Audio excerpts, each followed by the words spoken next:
Returning to our top story, and the EU says it will impose new sanctions on people involved in what it called the hijacking of the Ryanair flight to Minsk. It also says it's sanctioning businesses that finance the regime of Alexander Lukashenko.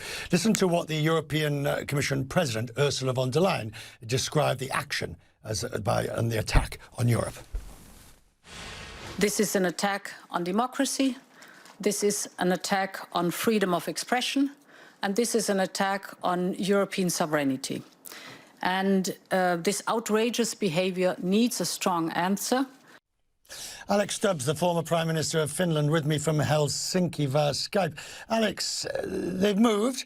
They've really done the sanctions and they've asked for other things while they put it in place. Are you satisfied with the response? Yeah, I think it was quite a quick response, and it was a very robust response as well. We have to remember that the instruments that the European Union has at hand are quite limited, and most of them actually have to do with sanctions. But I think this was politically a very clear and quick message, and in that sense, I think the European Union succeeded in getting its message through.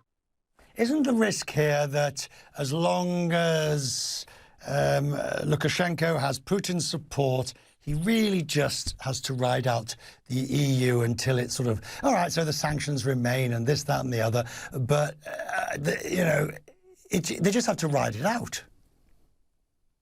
Well, I guess the key here is probably going to be the population, the civil society and citizens in Belarus. The European Union can only do so much. They can basically put on the pressure.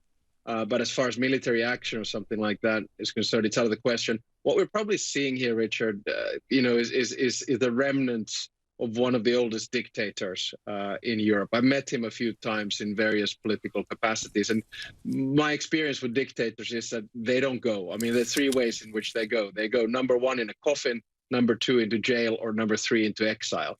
And you know, you can choose one of those three. That's how it's going to end in the Lukashenko case. But he does seem to have the backing of Putin.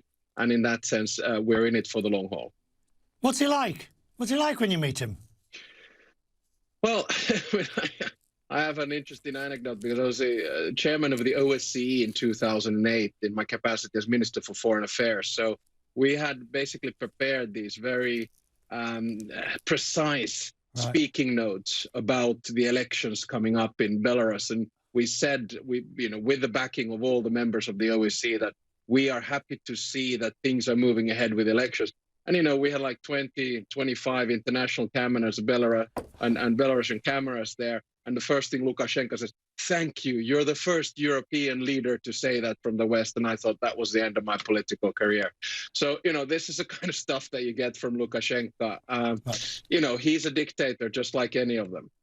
And briefly, finally, I mean, how serious is this for Europe to be seen to at least make... all right, put it crudely, Alex, for Europe to win this one?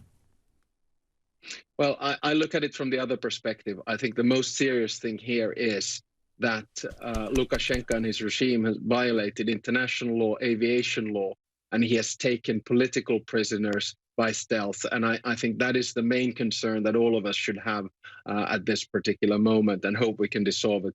I am, of course, glad that the European Union acted swiftly and does have very strong backing from the United States as well.